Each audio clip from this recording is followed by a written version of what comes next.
Okay, we are recording. Okay, good. All right, I want to call the October 15th, 2020 meeting of the Electrical Work Examining Board to order. And I'd like to, before we have some new members joining us today to the board, and before we swear those in, I'd like to take care of the first item on our minutes of the previous meeting. Board members that were at that meeting received those minutes as well as others, and had an opportunity to review them. Can I get a motion from maybe Mr. Jennings to? I'll make a motion. Okay. All right. We do not have a second because John is not here, but I'll second that, and I'll ask if there's any discussion. If not. All right, let's, in favor of Peter, you and I? Aye. Okay, myself as well, so the minutes passed. Now we'll get to the important part of the meeting, okay? Swearing in of new board members. We've been kind of working with a number of absent positions on the board, and we're fortunate enough to have four new board members joining us with those. And I'd like to personally welcome each one of them, Rich Bird, Paul Costello, Chris Brown, and Jackie Larrabee to the board. And I would like to ask Paulette from legal to swear each of them in, please, to the board. My pleasure. Good morning, everybody. And I'm very excited. Such a great day having more members. It's going to be so robust, even more robust, Larry, on the Electrical Work Examining Board. So I would like to ask Mr. Bird, Mr. Brown, Mr. Costello, and Ms. Larrabee to please raise your right hand. Hey, they passed that part. They got the right hand. They're on a roll. They're on a roll. Do you solemnly swear or solemnly and sincerely affirm, as the case may be, that you will faithfully discharge, according to law, your duties as a member of the Electrical Work Examining Board to the best of your abilities, so help you God, or upon penalty or perjury? I do. I do. Did you say I do, Jacqueline? I think you're on mute. Yeah, I think you're muted, yeah. Well, we did see her nodding her head, but there we go. Okay, well, that was painless. You can put your hands down. Welcome. Thank you. Thank you. Thank you. Paulette, thank you, and again, welcome to all the members. I've got some comments I'd like to make, but first and foremost, I'd like the people that are here from the department to introduce themselves, if they would, starting with the commissioner. So hi, I'm Michelle Seagull. I'm the commissioner for the Department of Consumer Protection, and it's good to see some of our old friends, and welcome to the new board members. Thank you guys for joining and taking on this responsibility. Thank you. Thank you, Michelle. And Paulette, of course, you've already been acknowledged, and I appreciate you helping to swear these people in and joining us for the meeting today. Mr. Hurlburt? I'm Richard Hurlburt, Director of Occupational Professional Licensing Division, and congratulations to everybody that just got sworn in. Really nice that we got a bigger group now. Thank you. And thank you. Thank you. Pamela Brown, please. Welcome, congratulations on your appointment to the board. I'm Pamela Brown, Director of Investigations. Investigations is charged with protecting the public health and safety by looking into licensing violations and unfair trade practices. And we do this by conducting site inspections, investigating complaints of workmanship, licensing violations, working out of scope. And you will see us come before you during your quarterly meetings. I'd also like to introduce Janita Hamel, who is here. She is a supervisor of the Occupational Trades Enforcement Unit. Would you like to say anything, Janita? Sure. like to say congratulations and welcome, especially to my good friend Paul Costello. Good to see you finally made it to the board, and to all the other new members, welcome. To the members that have been existing, hello. And to Mr. Birch and Mr. Appleby, hey.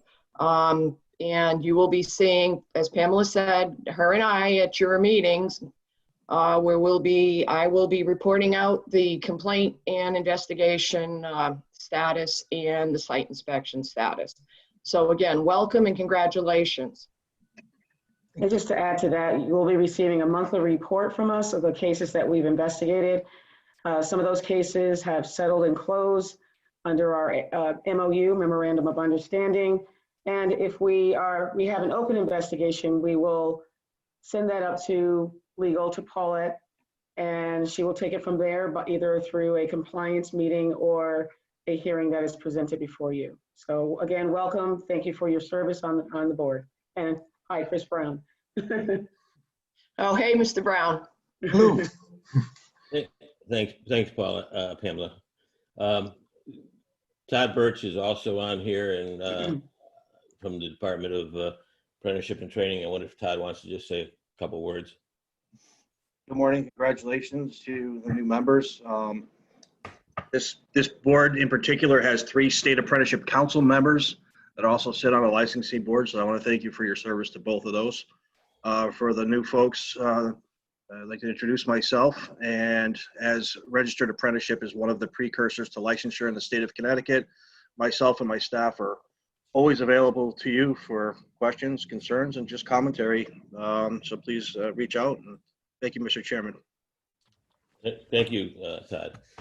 And since Mr. Appleby here is also here joining us today, he is the plumbing board chairman, and we have a common item here, so he's going to be listening in. But Chuck, if you'd like to make a comment, feel free to do so.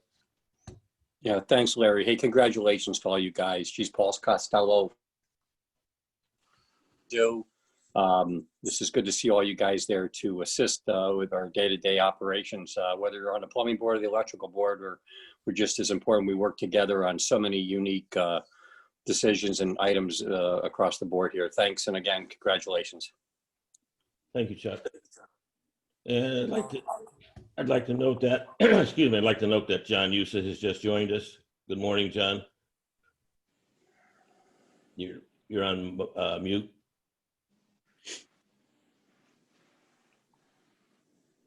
Sorry for the delay. Please accept my apology on that. Okay. We've just recently sworn that we accepted the minutes of the previous meeting, and we just sworn in the 4 new board members, Paul Costello, Chris Brown, Jacqueline Larrabee, me, and Rich Bird. So if you want to say. Congratulations to all. Okay. All right. Now we got through all that. Everybody knows who everybody is. The test will not be that hard at the end of the meeting. All right. I just want to make a couple of comments relative to some procedural things I thought of as I was thinking about today's meeting before we get into our actual agenda. First off, our regular meetings, and this would be considered a regular meeting, at this point are held on Zoom, and they're held on Zoom until further notice. Hearings, on the other hand, which would be the next meeting that we have coming up, are held on Teams. And the reason for that is the state has decided that they feel that Teams is a much better platform to handle and secure the information on hearings. In order for us to have productive meetings and be able to vote on various items, the quorum for an actual meeting is 40% of the appointed board members that are present. So when you receive your meeting invitation, it's extremely important to respond back to whether it was Karen or whether it might be Terry Joe that sends you that invitation, that you will be able to attend or will not be able to attend, because we don't want to waste people's time if we have important items that are going to come up, and we need to for sure have a quorum. So also, it's important that you try to log on to the meetings usually 10 or 15 minutes before the actual posted meeting start time. That way, if there's any technical difficulties, we can make sure we work those out. And obviously, it's important that you join both video and audio-wise to the meetings. You need to keep your microphones muted unless recognized to speak, because this eliminates a lot of background noise that sometimes is very disturbing to the meeting and feedback and things of that nature. I would ask that all the board members do not have in their backgrounds, because we're in various settings, okay, any identification as to any organizations or that we might represent, because this is a very fair and impartial board, and we don't want people from the public to think that, well, we're making favoritism for one trade organization over another trade organization. It's a very neutral meeting, and we've been doing this for years, and it works out very well. Fortunately, we haven't been doing Zoom meetings for very, very long, virtual meetings, but so that's why I ask of that. And same thing relative to anything else that you might be even wearing. To be recognized to speak at any of these meetings, we will ask you to literally raise your hand, and I will acknowledge it as time goes on through the meeting on the particular item that we're talking about. And please be respectful of everyone's airtime and their comments. We want to give everybody a fair and opportunity to speak and offer their comments. All comments and obviously discussions go through the board chair. Likewise, before you speak, and to make it a little easier for the recording secretary, Karen, or Terry Jo,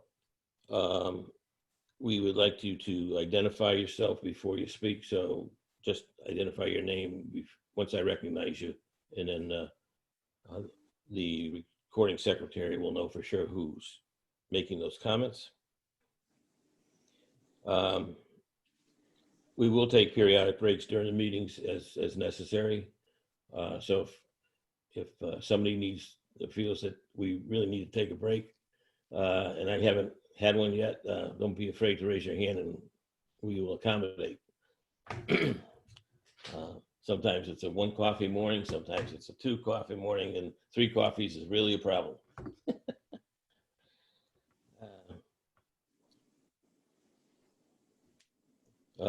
Richard Hurlburt, at my request, was kind enough to forward by email to each of you, the new members, as well as I believe the existing board members, the following information back through an email on September 30th. And that was the PSI bulletin relative to testing. PSI is the testing agency that the state uses for testing licensing applicants. We also forwarded to you a copy of the latest Connecticut General Statutes, Chapter 393, as it pertains to occupational licensing, along with the Title 20 regulations as it pertains to occupational licensing. Again, I'd like to ask that you get familiar with these statutes and regulations. It'll help you understand the meeting a lot better and how things are determined, and get to know for sure the rules of the road and the laws. You also received a copy of what we refer to as a MOU frequently. It's the Memo of Understanding. This is a document that was put together with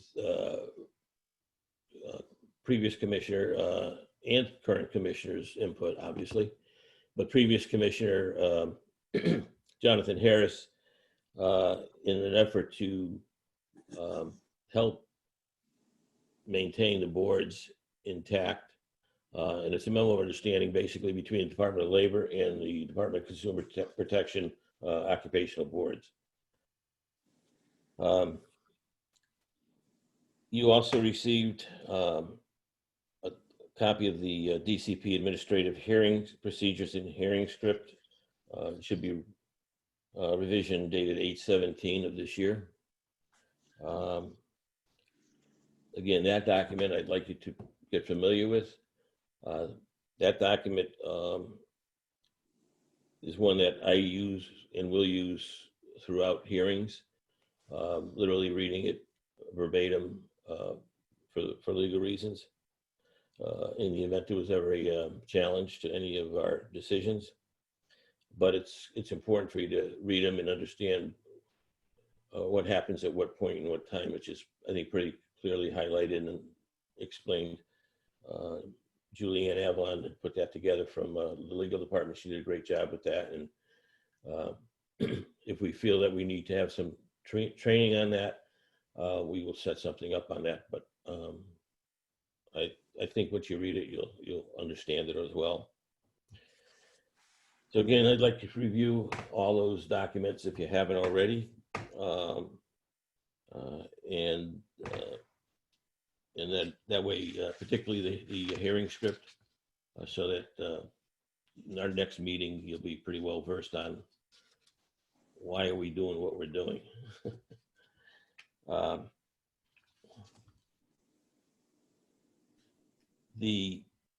I've made mention here a couple of times to people from the legal department at DCP, and all the members of the legal department at DCP are quite helpful and more than willing to assist us as much as they can.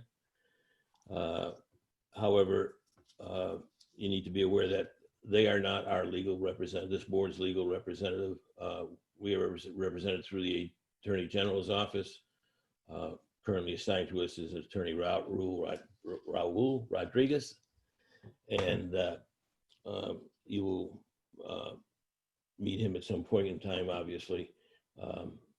He generally does not attend our meetings,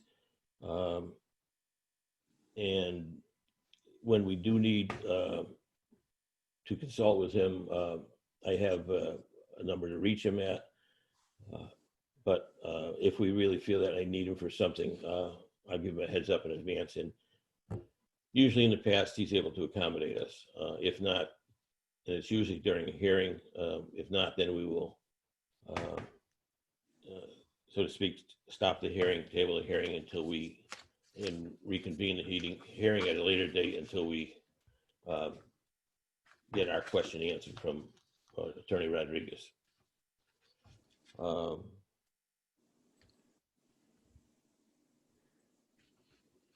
Any questions about what I said so far or read off to you? Oh, okay, good. I wonder if I could ask Commissioner, somebody from legal to kind of explain quickly the process of from when a complaint comes in to the department to when we even get to see it, and then how we end up concluding on it. Just kind of a brief format, just so they have they can see a sequence of events, so to speak. That there's a lot that goes into the complaint and the investigation and so forth. Sure, I'm happy to discuss that a bit, and certainly Paulette, Janita, Pam jump in to supplement. But generally, a complaint initially comes in and we have a complaint center. If it deals with one of our occupational and professional trades, it'll typically be referred over to Pam Brown and her unit. And depending on the nature of the complaint, but it'll generally be assigned to an investigator. Janita oversees the team of investigators who all are licensed in one or more trades as well, so are pretty familiar with the industry and what does require a license, what does not require a license. They'll conduct an investigation. Sometimes they find, okay, there really wasn't anything here, or sometimes we get complaints that are too vague. There'll be I saw some unlicensed people, I think they came from New York and they were in Fairfield County. And we'll get things along those lines, and that's a pretty big area to go driving around. But we encourage people, and sometimes if they give us enough information, we'll go back to them for more details. But after their investigation, if they show up and find there was a violation, our first effort is to get the people into compliance, have them sign what we call an ABC, Assurance of Voluntary Compliance. And that's where they sign a document kind of acknowledging that at least we believe they violated the law. They'll sometimes say, we're going to agree to disagree, but we do agree going forward. We're going to comply with the law, and then they'll pay a penalty. And as Chairman Valerie showed you, there's this MOU, which sort of sets out what was agreed to historically, and it's tied to what's in the law, what the penalties will be for a first-time violation, second-time violation. If we do the investigation, we believe there was wrongdoing, they don't agree to this ABC, it'll often get referred over to legal, to Paulette. Legal will take a look, see if there's a viable case. The first step in their process is to have a compliance meeting. And that's where you invite the respondent, and that's what we call the person who's been accused of wrongdoing, to come in, or now it's probably virtual, but to basically explain why they don't think they did anything wrong. There's a bit of a conversation. Very often that ends with a settlement. And at that point, the person will resolve the issue. If that doesn't happen, the next step could be to bring it to a hearing. And that is a lot of work, both for the board and for our staff, because now you're presenting a full legal case. But there is certain behavior where we believe that's appropriate, and that becomes a hearing, and that's what you may periodically see, meeting invites that are specific to hearings. But anytime along the way, the respondent does have an opportunity to try to settle it. So sometimes you may have a hearing and then you'll find out it's canceled because the person decided to go ahead and settle. So that's the basic process, but again, anybody else who's more involved should weigh in.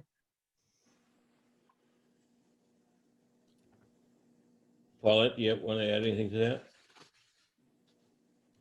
No, I think that was a good synopsis of what happens with a complaint. So thank you, Commissioner. Yep. Thank you. Pamela? No, it was very thorough. Thank you, Commissioner. Yep. And Janita? Thank you, Janita. No. Okay. The commissioner was very thorough. There is one piece that wasn't mentioned, that since October 1st of 2007, the occupational statutes have a criminal component, and that there are times where we have the continual scofflaw who is not licensed, who is out there acting as and offering services as a contractor, who can be investigated, will be investigated, and will be the subject of an affidavit for arrest warrant, but that goes through the housing court prosecutors for criminal prosecution, and we have had people who we have put through that route, or even ratcheted up to a felony charge if they're taking the money and running, or they're preying on senior citizens, anyone over the age of 60, or a person with a handicap. So there is another component that can happen. Chairman Valerie's along the ways will bring up a couple of names that you will eventually be familiar with, that he and I are familiar with from when I started, which was a long time ago. So again, welcome and be prepared. Thank you, Janita. Thank you. All right, and Commissioner, again, thank you too, because that was a very good explanation of the process for everybody. I just wanted the new people to get a good feeling for how things actually kind of work for the most part. Okay, I'm going to move on here. And I'm going to ask that if the board, this includes all new members now because you are officially board members, don't have a problem with it. I would like to add an agenda item here under 2A. I'm going to call it 2A. And it's a request from Terry Jo at the department for 2 dates that we should agree on for some additional hearings. So there is no objection to that. We'll add that to the agenda. Is there any objection? No, I see a lot of no's. Okay. All right, thanks. All right, the next you'll find on the agenda is comments or concerns of any person present today. And that's really for comments or concerns on any non-agenda items, okay? That's there so that if the public, somebody from the public wants to join this meeting and they've got a concern about something relative to the board, or they have a question, it's an opportunity for them to raise it and us to hopefully be able to respond to them. When we met in live in person, it was a lot easier to deal with that. And those questions did come up because people knew that we met on certain dates all the time. So I don't see anybody. I just looked at the participants list and I don't see anybody here that's from the public. So there appears to be no comments at this point.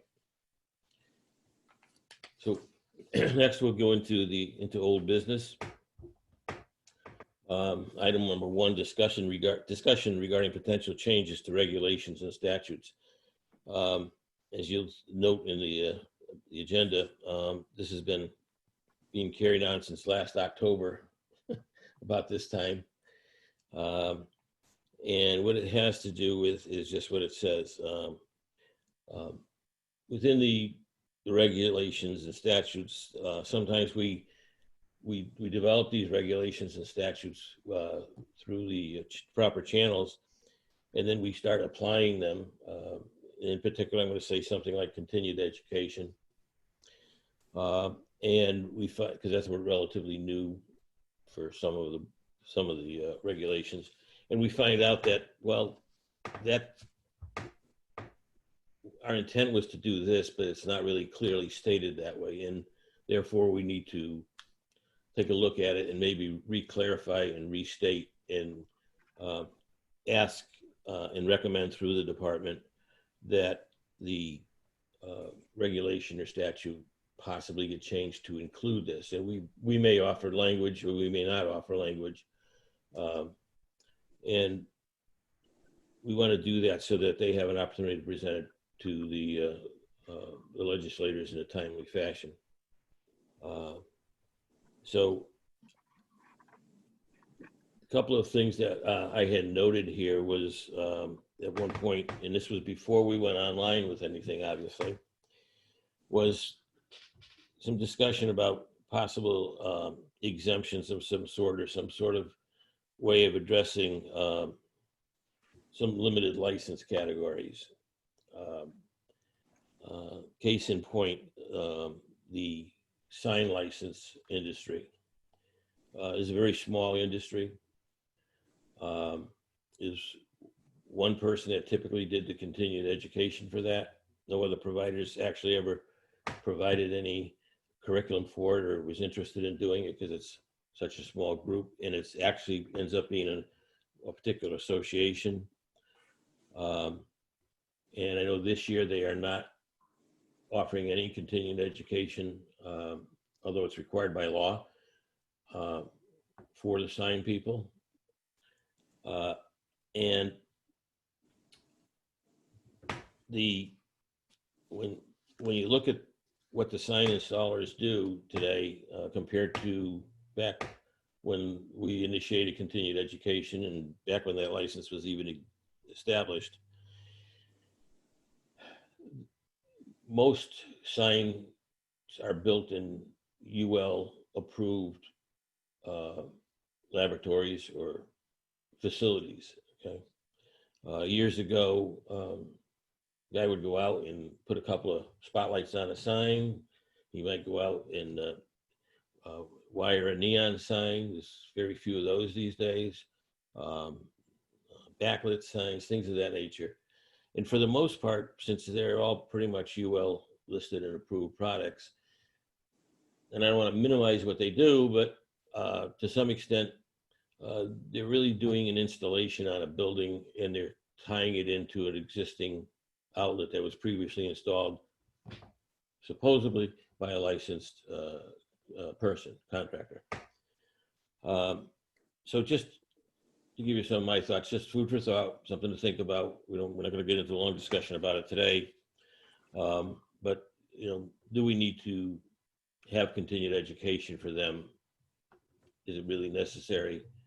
Under the current law, they are required to take a continued education class, and the question has come up this year already, and they've been advised that since there is nothing offered in there for their license category, they are obligated to take one of the other continued education classes, i.e. one of the other limited licenses or the E1 or E2. Frankly, putting yourself in their position to take a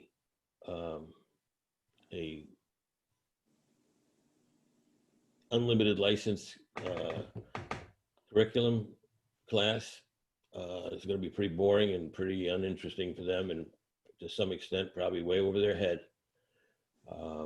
So it's something I want to take a look at this year relative to that. I also had made a note here because some providers coming on board in the past would hold one, they'd come on and they'd hold one, maybe two at the most classes. And it was, in my opinion, being done for certain people only, okay? So again, I was looking that they would have to hold a minimum of, and I put 4 classes down just as a starting point. So again, we can talk about that. I'd like everybody to read the continued education regulations and give some thought about it. One of the other things that we've always said and we've always intended, and it was always the intent of them, was that continued education could not be held on a contractor's office. Okay. And the reason given for that back when we established this was that from a competitive standpoint of contractors in encouraging license holders to maybe go from one firm to another firm. We didn't want to see that happening. So that is something that I think we need to try to look at and see if we can clean up a little bit.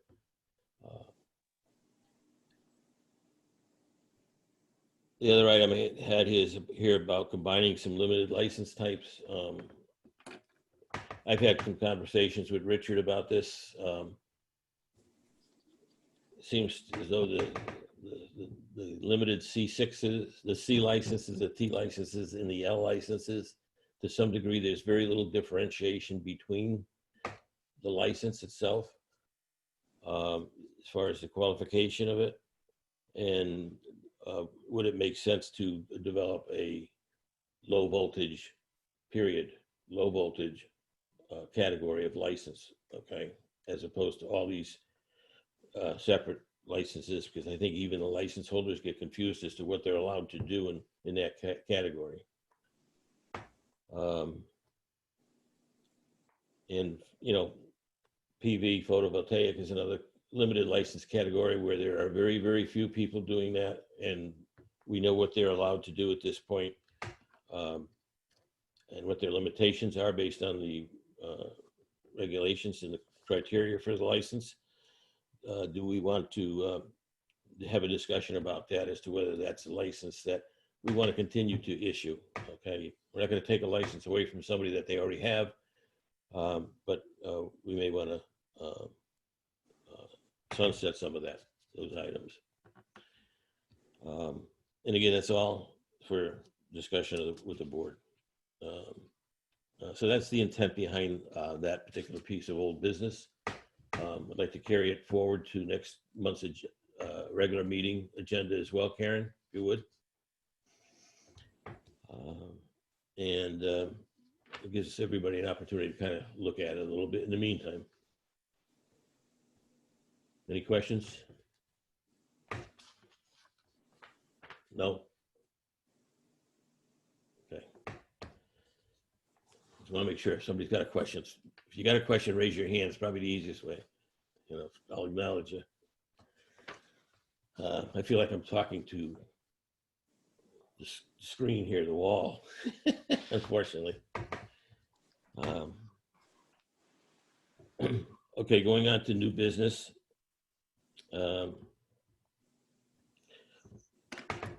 We recently, over I don't know, maybe the last 6 to 9 months, I'm going to say, established a application review working group, of which one person from each of the occupational licensing boards sit on and represent the board. I sit on that review committee for the electrical board. Mr. Appleby, who's joined us today, is on it for the plumbing board as well. So I'd like to give an update of what we've had based on our most recent 2 meetings. And that is the following. On October 7th, we had a meeting. We reviewed 5 applications. There were 3 applications submitted for a combination of C6s and T2s, which were incomplete, meaning they were just a one-form application submitted, no backup, anything. We've requested that they be sent back for an incomplete application because there are specific directions on what to submit when you're applying for it. We had one. So there was 3 of those. We had one C5, which is a request for a contractor license. He had no C6 previously held, and he had inadequate OJT and related instruction information submitted. So we've sent that back asking for some additional information.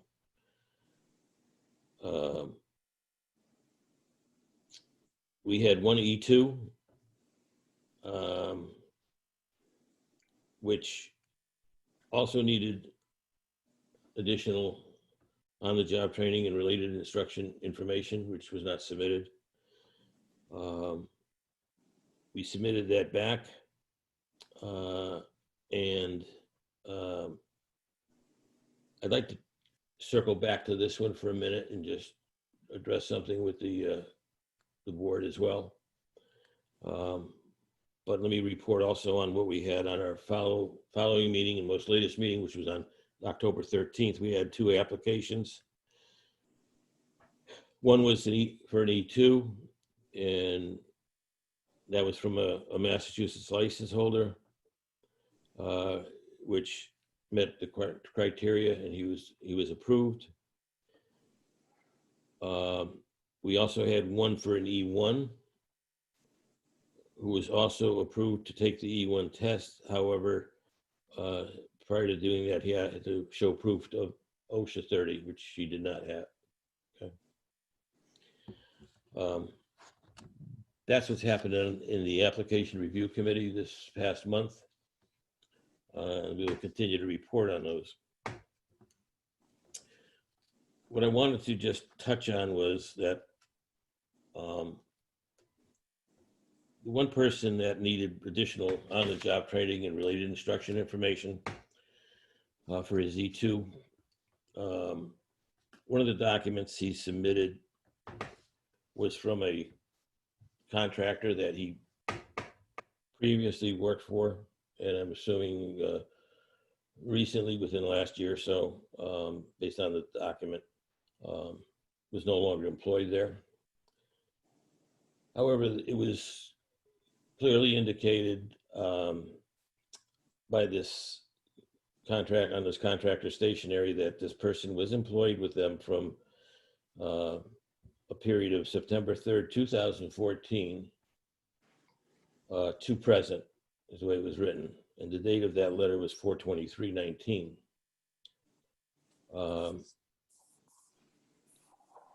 I think we've got it down the road here, start taking a look at how we're going to handle some of these situations. This is a contractor that's obviously been out there.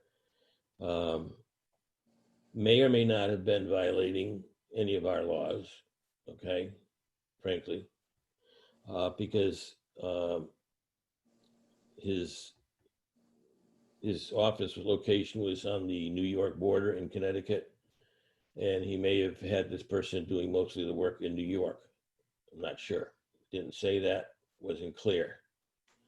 But down the road here, I get very concerned, and it's been really bothered me from forever when contractors employ apprentices or who they consider apprentices, and they fail to register them, and then that poor unfortunate apprentice applies for a license, and he gets turned down because he's had all this unregistered time, accounted time, and he's become the victim. Okay? Now, I will say this, that person that's only been in that situation for maybe a year, maybe a 2-year scenario, I would definitely consider a victim, okay? Person that's been in that situation for 3 or 4 years, not so much, because as we all know in the industry, it's a very small industry. Everybody talks, everybody knows that you need to be either licensed or registered as an apprentice with the Department of Labor to perform electrical work in this trade. And I can't tell you over the period of time how many times we've had in person people coming in before us in that situation, and we've got to tell them, sorry, I know you worked here for the last 7 years, 8 years, 6 years. I think we even had somebody in the double digits, to be honest with you, at one point, and said, I'm sorry, but your time doesn't count. Okay, it was totally outside of a registered apprenticeship program in the state of Connecticut. You worked, you were taken advantage of, and then we try to work with that person to give them some obvious credit. But it's very hard to take and turn somebody down. I mean, this is their livelihood. A lot of these people it happens to they think they're doing the right thing, especially if they're just getting into the trade. They don't know right from wrong. They're raising, they may be married, they may not be married, they may be raising a family. Whether they're doing that or they're single, they still have maybe an apartment to pay for and a car payment, and all these other things that we all enjoy in life. And it makes it hard because they're looking to move forward in our occupation and unfortunately move forward and earn more money. And unfortunately, we're kind of like stopping them a little bit. So we do try to help them, but it's something that I want to keep on our radar to discuss with the department in a little bit more detail on what we can do with those situations. Any questions? Comments?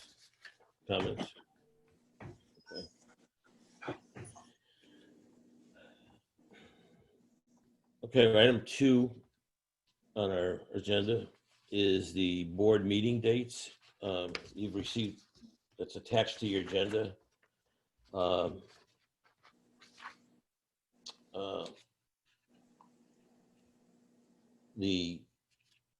Our regular 2021 schedule and is shown on the bottom of the agenda, as well as the legal administrative hearings. Okay. So our next regular board meeting is November 13th. However, next Friday, we have administrative hearings, okay? Of which I have a little question about that I'd like to raise. And that is that I think I see there was a list of 8 or 9 on that. Are those intended to be full hearings? I know you can only tell us so much, but it looked to me like those were FDOs we issued in the past, Paulette, and I did see there was an accounting sheet with each one of those attached. And I wasn't sure whether the accounting sheet indicated they paid the fine or they didn't pay the fine. So can you elaborate on that a little bit? Because I'm concerned about having 9 hearings in one day. So this is not your typical hearing, Larry. So these under our reinstatement statute for the trades, the individuals, they have requested a reinstatement hearing. So they're going to be very quick, very short, because it has to do with, compliance with the FDO. And in the training that you guys had, we initially had attached some documents to the Microsoft Teams appointment, but then we had to take them off because you should only get those documents a couple of days before the hearing. So you'll get those documents on Wednesday of next week. Right. So 9 they're going to be quick. They're not a full blown hearing with documents and witnesses and yeah. Okay, that's fine. I just wanted to double check that because I know we did have a conversation of trying to limit it to maybe 2 to 4 hearings a meeting for hearings. Okay. I just didn't want a repeat of when we did the 90 some on hearings. You don't want that again? No, that was although many of them went very quick. I don't think we got out of there. I think the building was closed and we had to ask the guard to unlock it so we could get out. We were such a team. We had so much fun. I know. Dedication. Okay. No, very quick. It's going to be very quick. Okay. I received, thank you. Under 2A, I received a request from Terry Joe from the department. A request for 2 dates that the board would be agreeable with for 4 particular cases. Now these cases deal with unlicensed work and multiple violations based on what it tells me at this point. So they're not continued ed issues apparently, although there could be some mixed in there. So the first date given was November 10th, and the second date was, these are both Tuesdays, November 17th. Let's start with those. If the board members can look at their calendars real quick, is there any problem? Does anybody have a problem with either one of those dates? Yes, Chris. Your mic's off. I have a problem with the 10th. Okay. Okay. Anybody else? Okay, then let's skip over the 10th because I'd like to get everybody involved. Okay. How about the 17th? 17th will work for me, Larry. Okay. Mr. Bird? Yep, the 17th works for me, Larry. Okay. Mr. Costello? Me as well, Larry. Mr. Brown? 17th works for me, Larry. Mr. Youssef? 17th works for me. Okay, so that'll be a good one. The 18th is also a possible date, but that's the very following day, and I don't know if it's 2 of them in the same back-to-back like that or too much for everybody. In which case we could go to Friday the 20th.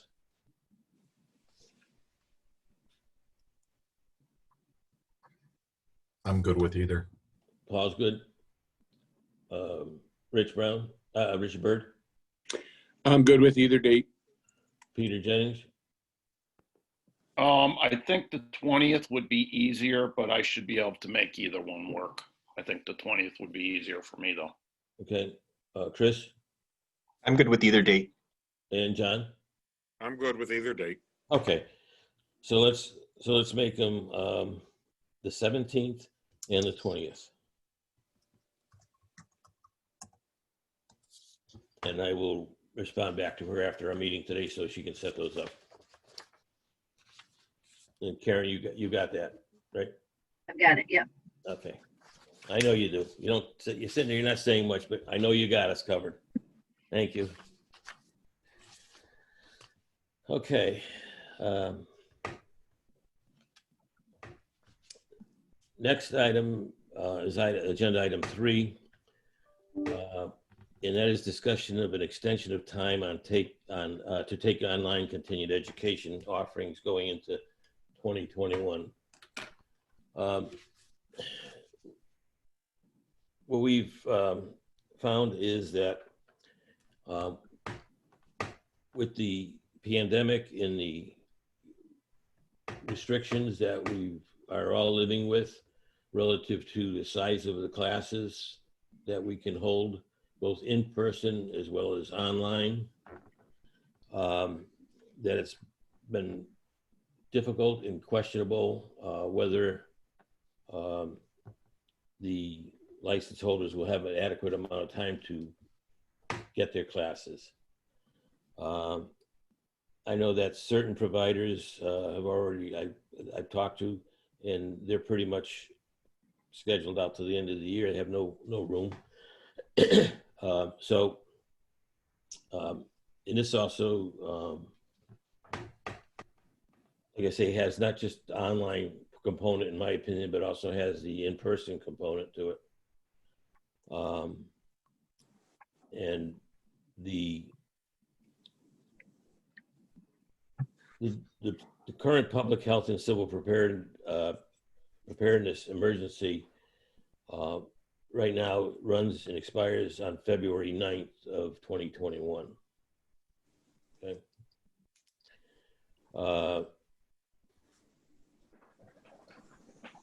We also know that come beginning of January, the 2021 renewals of continued for license holders for their continued education, some providers will be starting to offer. But this is only relative to the 2020, the current continued education programs that are being administered right now.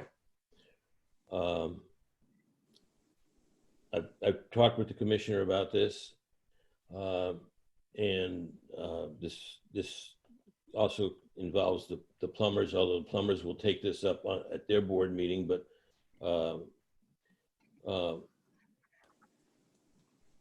I guess I'll ask the commissioner, I see she's back online right now, if she would like to make any comments to this.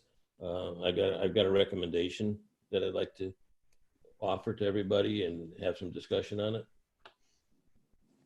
I think Chairman explained the issue pretty well. So there were executive orders several months ago, probably in the summer months, to extend the CE deadline and to allow for online courses, just in recognition of the fact that can't do these things in person. A lot of people won't feel comfortable with it, and social distancing rules are such you can't really fill up a classroom and get everybody in. So online was an important addition. So people who didn't want to be in person had that as an option. But in addition, we needed to push out the deadline a bit because as a practical matter, people weren't going to be able to get their class in time. And then as Larry explained, it seems like right now the deadline for everything is the end of the calendar year, but it sounds like that may not have been enough time. Just so you understand process-wise, you guys will make a motion. It'll be a recommendation of what the board thinks should happen. We'll share that with the governor's office. Ultimately, it is up to them whether they want to issue an executive order, which is, a big deal, and it's something they take seriously. They are kind of unilaterally changing a law. So they certainly will take the recommendation into consideration. I think it'll carry a good amount of weight, but depending on ultimately what you ask them to do, you know, how far you push things out beyond the end of the pandemic or the declared emergency, for example. So that they could fully accept and do an executive order matching what you request. They may modify it somewhat to do something they feel is a narrower waiver or modification of law, or do nothing. But it's certainly, for them to have the input from the board is really helpful in this process. And, you know, as I said, there were executive orders based on this board's recommendations and also the plumbing board recommendation that were similar, that have already happened. So with that, I mostly kind of want to hear the discussion. So if I get questions about it or when I pass it up, I'll be, you know, able to deal with that. But so thank you guys for considering it. Thank you, Commissioner. Let me put the recommendation out there for the board, and then we can discuss it if they feel we need to add or modify to it. And I think it's important at this point that before I put it out there, that we recognize that we should really not go beyond the February 9th date, the date of the public health and emergency, because it coincides with the with those dates. Also, so the board understands that we can ask, and I would normally anyway ask Mr. Hurlburt to contact PSI and get us a count on how many people have taken the continued education in our area, our electrical licenses, both unlimited as well as limited, and compare that to how many licenses we actually have in effect at that point, and see what that delta number is, and based on that, come the first of the year, we might want to reconsider doing something in addition if this public health and civil preparedness emergency order is extended, or we may opt to just hold to whatever we decide today. But bear in mind that I think we do definitely need to allow and provide as much opportunity for people to, under the circumstances, to take their continued education. The other situation is that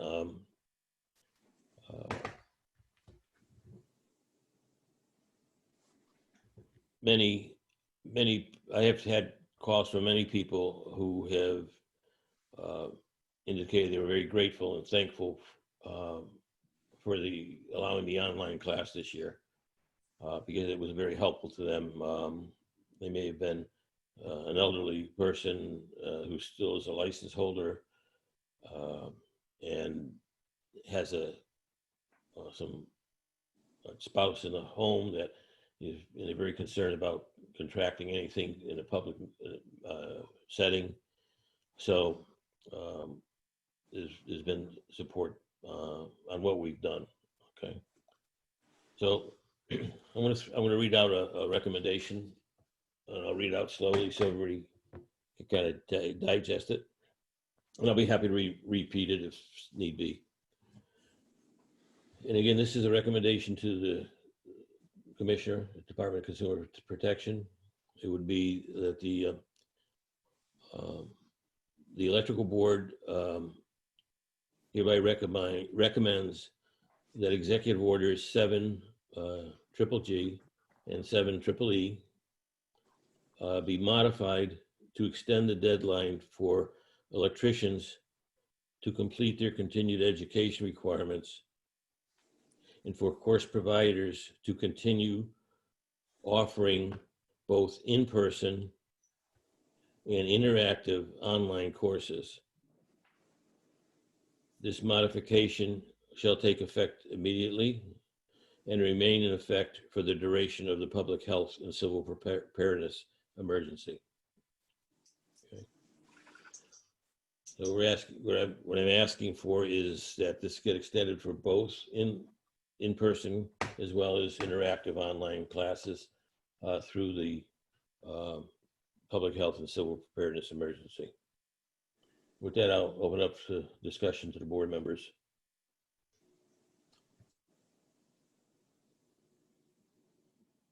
Paul, I'll start with you. I'll push this subject. Thanks, Larry. Yeah, I agree, you know, because I know ourselves, even with going to phase 3, we're still limiting the in-person to no more than 25. I try to keep it around 20 at a maximum. Very concerned with, you know, the number of people in the building and trying to keep up with it. And honestly, haven't started the online. I will be doing some. It's priority for us was our apprentices right now. So that'll be our next endeavor, is to take on the online classes. And I agree. I kind of questioned way back when we discussed it earlier in the summer, what type of numbers are we looking at? Because I think every provider out there is faced with the limitations on occupancy, and rightfully so. Yeah. Thank you, Paul. Peter?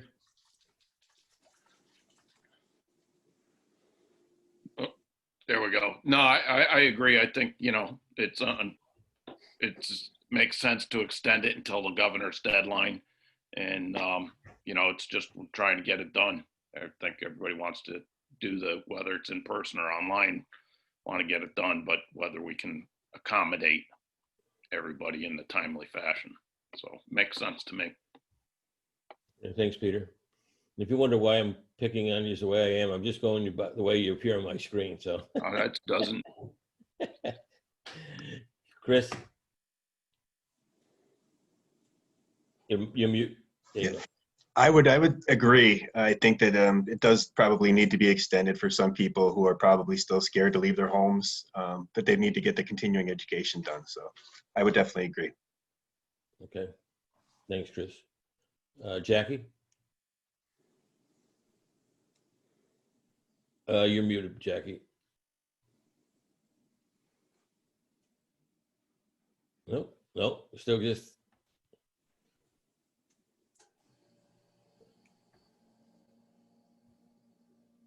Nope. I'll come back to you, Jackie. Okay. Feel free to just blurt out if you get it going there. Rich Bird? I'm in full agreement with everybody that extending the date would be in the best favor of all the participants due to the restrictions that everybody has, as well as, you know, the fears of anybody that, you know, may not want to take that in-person class. So it gives them the option for both the online and in-person. I fully agree with it. Okay, thank you. And John? John? I think I'm unmuted at this point. Yep, you're good. Hello, can you hear me? Yes, we can. Okay. I would have to agree that, you know, there are going to be people that, for one reason or another, cannot make an online class, that we have to at least continue to offer this. The only reservation I have is that if we start to see any abuses with it, that we would address them at that time and go from there. That's about it. So that's my commentary. Thank you. Thank you, John. And Jackie's still having some technical difficulties, but she did send a chat, and it says that I agree with extending and allowing for online. Question, Jackie, online only or both online and in person?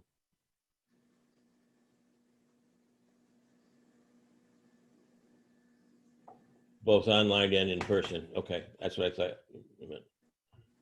Okay. I appreciate that response from everybody. So any other discussion by the board members on that? Okay, hearing none. I'd like to make that recommendation that I read, and I'll read it out once more in the form of a motion.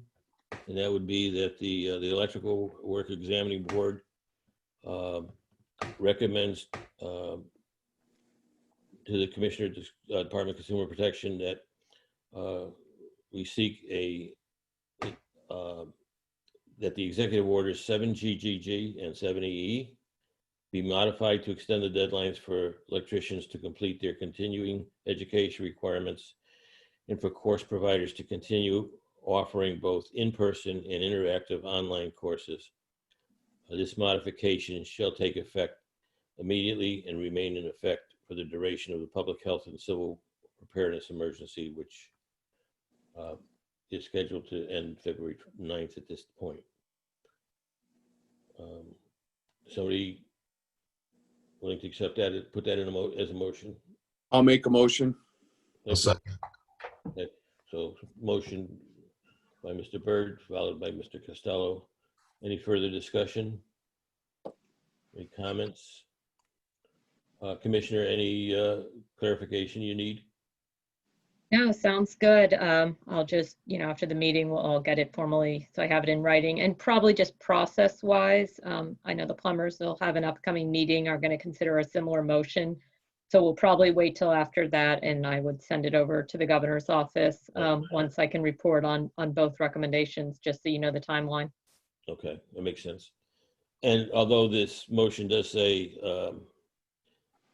says take effective immediately, so everybody understands, it doesn't mean it's not going into effect today. It will not go in effect until the governor issues or does not issue, if the case be, an executive order extending this. Yeah, that's a great clarification.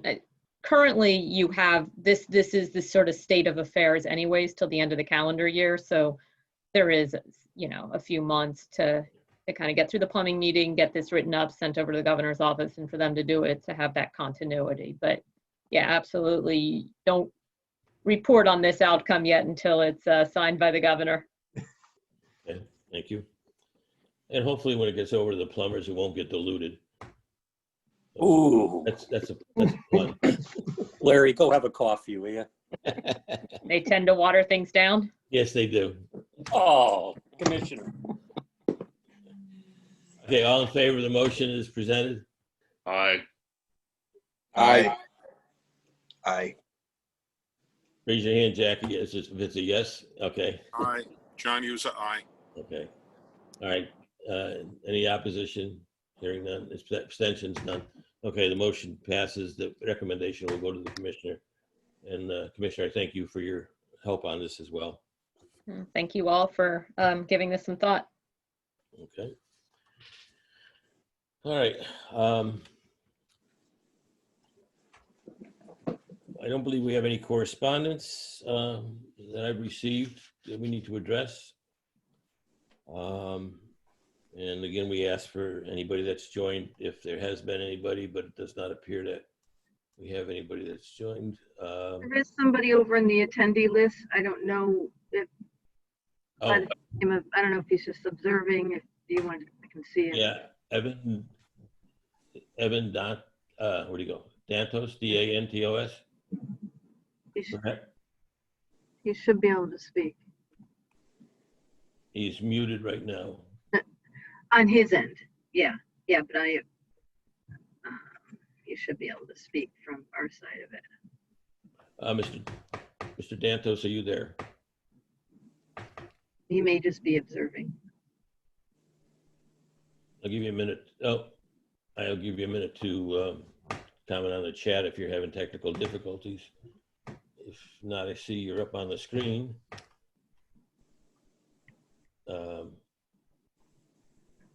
Not sure if you're mute. It does not appear that you're in a muted position.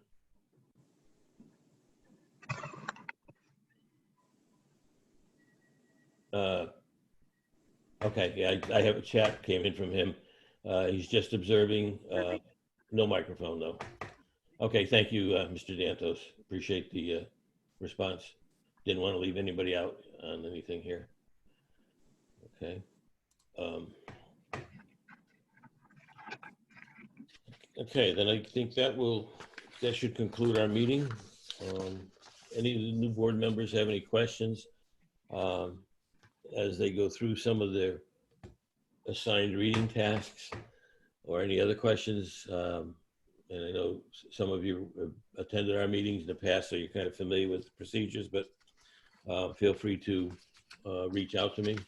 I think everybody has my email address because they've all been contacted by me in one way or shape or another. So I'll give a last call. Anybody have anything else they want to bring up? Any issues? Nope. Okay, I want to thank everybody for attending, and we can consider the meeting adjourned. Okay, I'll stop the recording and end it. Okay. Thank you, Larry.